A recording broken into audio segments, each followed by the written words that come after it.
Welcome to 10 Minutes a Day, a daily reading of the Catholic Church's social encyclicals. Today we continue with Vatican II's Gaudium et Spes, promulgated by Pope Paul VI in 1965. To satisfy the demands of justice and equity, strenuous efforts must be made without disregarding the rights of persons or the natural qualities of each country, to remove as quickly as possible the immense economic inequalities which now exist and, in many cases, are growing, which are connected with individual and social discrimination. Likewise, in many areas, in view of the special difficulties of agriculture relative to the raising and selling of produce, country people must be helped both to increase and to market what they produce, and to introduce the necessary development and renewal, and also obtain a fair income.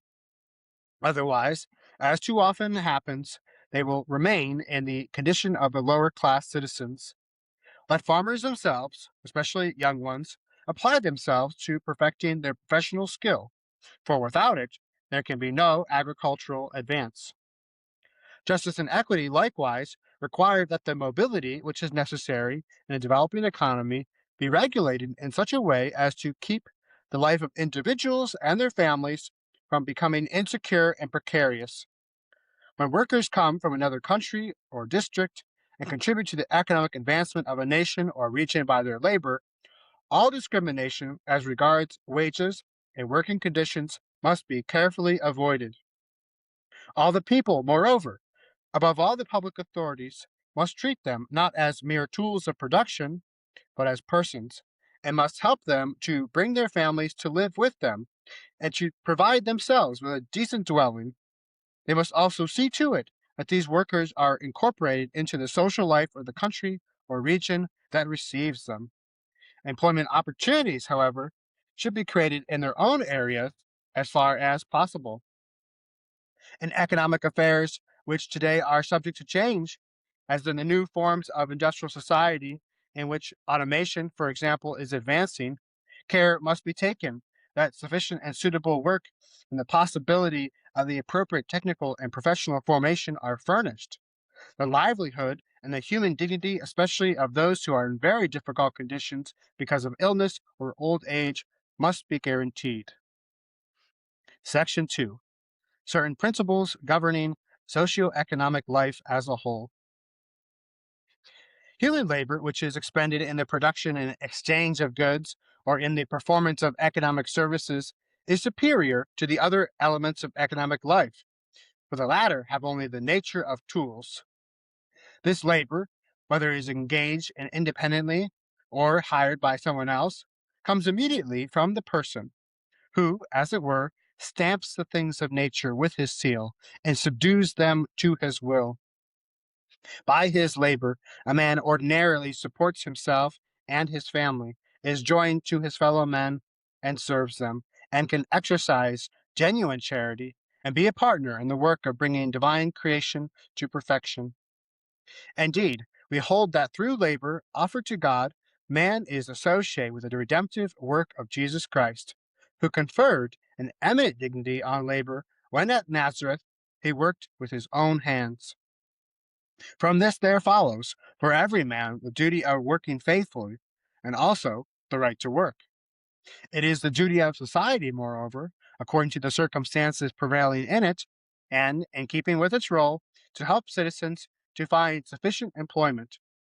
Finally, remuneration for labor is to be such that man may be furnished the means to cultivate worthily his own material, social, cultural, and spiritual life, and that of his dependents, in view of the function and productiveness of each one, the conditions of the factory or workshop, and the common good.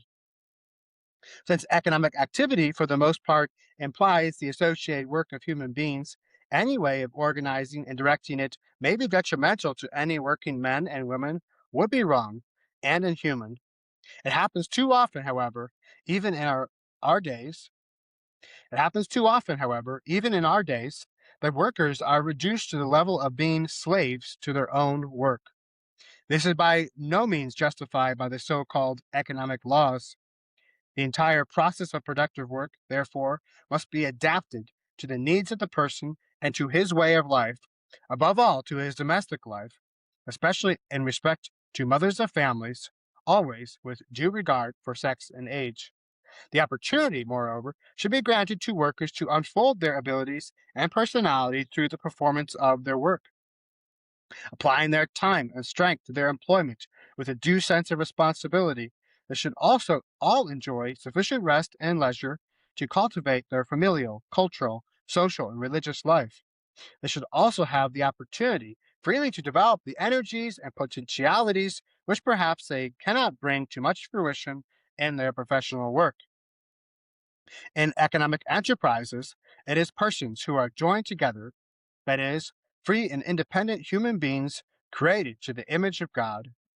Therefore, with attention to the functions of each, owners or employers, management or labor, and without doing harm to the necessary unity of management, the active sharing of all in the administration and profits of these enterprises in ways to be properly determined is to be promoted.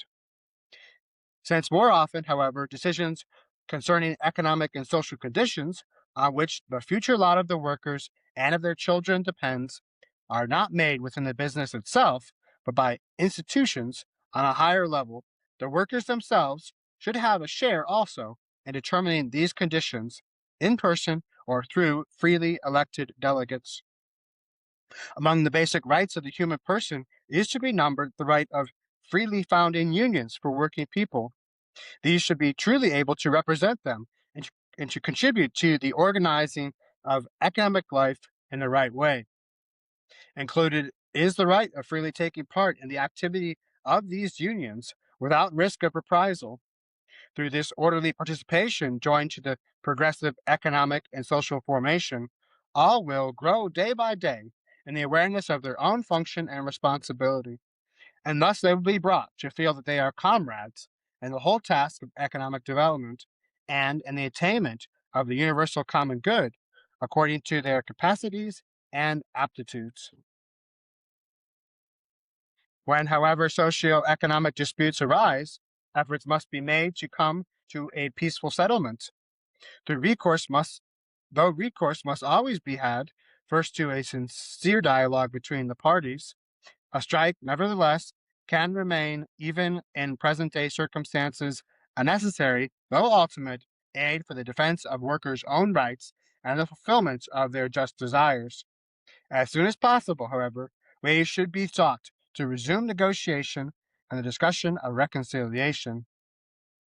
God intended the earth with everything contained in it for the use of all human beings and peoples.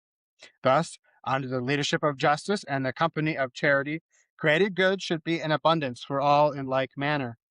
Whatever the forms of property may be, as adopted to the legitimate institutions of peoples, according to the diverse and changeable circumstances, attention must always be paid to this universal destination of earthly goods.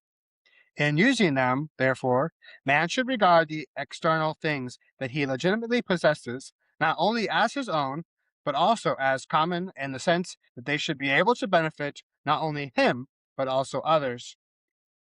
On the other hand, the right of having a share of earthly goods sufficient for oneself and one's family belongs to everyone. The fathers and doctors of the Church held this opinion, teaching that men are obliged to come to the relief of the poor, and to do so not merely out of their superfluous goods. If one is in extreme necessity, he has the right to procure for himself what he needs out of the riches of others. Since there are so many people prostrate with hunger in this world, this sacred council urges all, both individuals and governments, to remember the aphorism of the fathers: feed the man dying of hunger, because if you have not fed him, you have killed him. And really, to share and employ their earthly goods according to the ability of each, especially by supporting individuals or peoples with the aid by which they may be able to help and develop themselves. In economically less advanced societies, the common destination of earthly goods is partly satisfied by means of the customs and traditions proper to the community, by which the absolutely necessary things are furnished to each member. An effort must be made, however, to avoid regarding certain customs as altogether unchangeable, if they no longer answer the new needs of this age. On the other hand, imprudent action should not be taken against respectable customs which, provided they are suitably adapted to present-day circumstances, do not cease to be very useful. Similarly, in highly developed nations, a body of social institutions dealing with protection and security can, for its own part, bring to reality the common destination of earthly goods.